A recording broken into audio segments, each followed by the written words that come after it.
نشهد أن لا إله إلا الله وحده لا شريك له ونشهد أن سيدنا ونبينا وشفيعنا وحبيبنا ومولانا محمد الذي أرسله الله تعالى بالحق بشيرا ونذيرا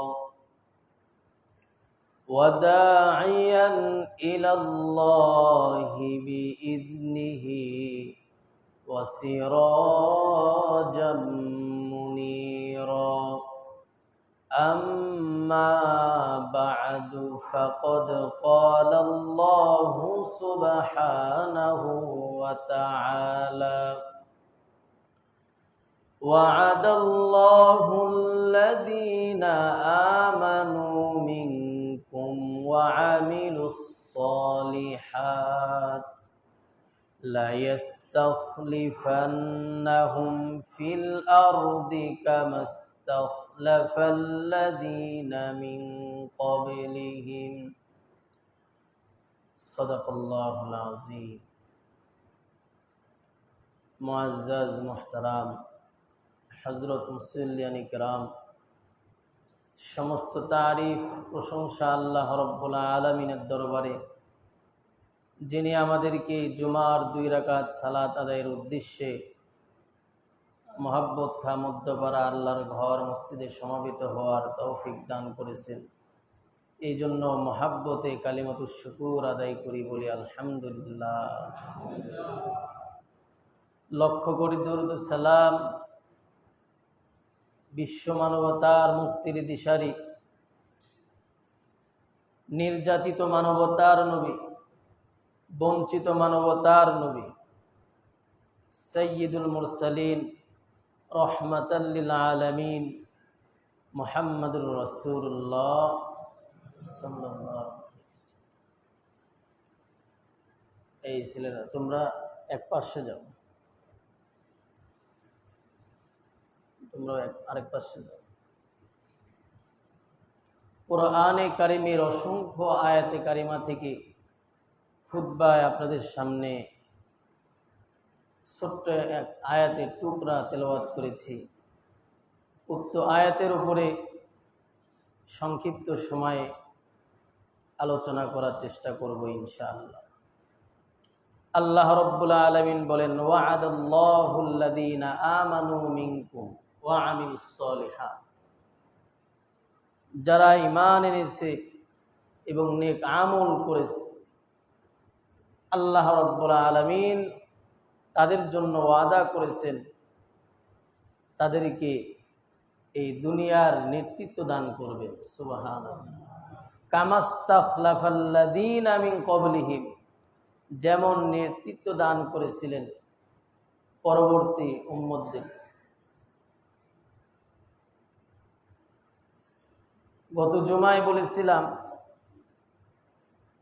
এই ঈমানদার সম্পর্কে তাকওয়া,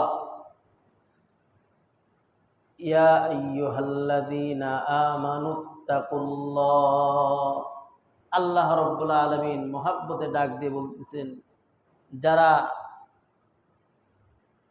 বিশ্বাসী এবং আমি আল্লাহকে ভয় করে, অকুলু কওলান সাদীদা, সদা সত্য কথা বলে, হক কথা বলে, যে কথার কোনো বক্রতা নাই, যে কথার কোনো অস্পষ্টতা নাই, যে কথায় কোনো স্বার্থ রক্ষা নাই, নিঃস্বার্থে সত্যের মানদণ্ডে উত্তীর্ণ সঠিক কথা, সত্য কথা বলে। আল্লাহ রাব্বুল আলামিন তাদের জন্য বললেন, ইউসলিহ লাকুম আমালাকুম, আল্লাহ পাক রব্বুল আলামিন তাদের সমস্ত আমল ঠিক করে দিবেন। এই আয়াতের তাফসিরে হাফিজ ইবনে কাসির রহমাতুল্লাহ আলাইহি লেখেন, তাফসিরুল কুরআনিল আযীমে এই আয়াতের ব্যাখ্যায় তিনি লেখেন, ইউসলিহ লাকুম আ'মালাকুম আন ইউওয়াফফিকুম লিল আ'মালিস সলিহাত। যে ব্যক্তি আল্লাহর উপরে ঈমান এনে আল্লাহকে ভয় করবে, আল্লাহ রাব্বুল আলামিন তাকে নেক আমলের তৌফিক দেবেন। বেহেশতে যাওয়ার জন্য যতটুকু নেক আমল করা দরকার আল্লাহ রাব্বুল আলামিন ওই বান্দার মাধ্যমে তা আদায় করে নেবেন। তো আমাদের কয়টা কাজ করতে হবে? দুইটা কাজ করতে হবে। কয়টা কাজ? দুইটা কাজ। মূলত আল্লাহ রাব্বুল আলামিন আমাদেরকে দুনিয়ায় পাঠানোর উদ্দেশ্য হলো আল্লাহর গোলামি, ঠিক কিনা? আল্লাহ রাব্বুল আলামিন তার বান্দাদের কি বলেন? 5টা বিষয়ে আল্লাহ তাআলা পরীক্ষা করবেন। সূরাতুল বাকারা 2 নম্বর পারার 2 নম্বর পৃষ্ঠায় আল্লাহ রাব্বুল আলামিন বলেন, ওয়ালা নাবলুওয়ান্নাকুম বিশাইইম মিনাল খাউফি ওয়াল জু'আ ওয়া নাকসিম মিনাল আমওয়ালি ওয়াল আনফুসি ওয়াস সামারাত ওয়া বাশশিরিস সাবিরিন। আল্লাহ রাব্বুল আলামিন অবশ্যই মুমিনদেরকে পরীক্ষা করবেন। ভয়ের মাধ্যমে আল্লাহ তাআলা পরীক্ষা করবেন, ক্ষুধার মাধ্যমে আল্লাহ তাআলা মুমিনদেরকে পরীক্ষা করবেন। ওয়া নাকসিম মিনাল আমওয়াল, জানের ঘাটতির মাধ্যমে মুমিনদেরকে পরীক্ষা করবেন। ওয়াস সামারাত, ফসলের ঘাটতির মাধ্যমে আল্লাহ মুমিনদেরকে পরীক্ষা করবেন। ওয়া বাশশিরিস সাবিরিন, যারা সাবিরিন ধৈর্য ধারণকারী আল্লাহ তাআলা তাদেরকে ভালোবাসেন। আল্লাহ তাআলা তাদের সাথে আছে। তো এই ধৈর্য ধারণ করার মতো যোগ্যতা যাদের মধ্যে আসবে না তাদের পক্ষে পরীক্ষায় পাশ করা অসম্ভব।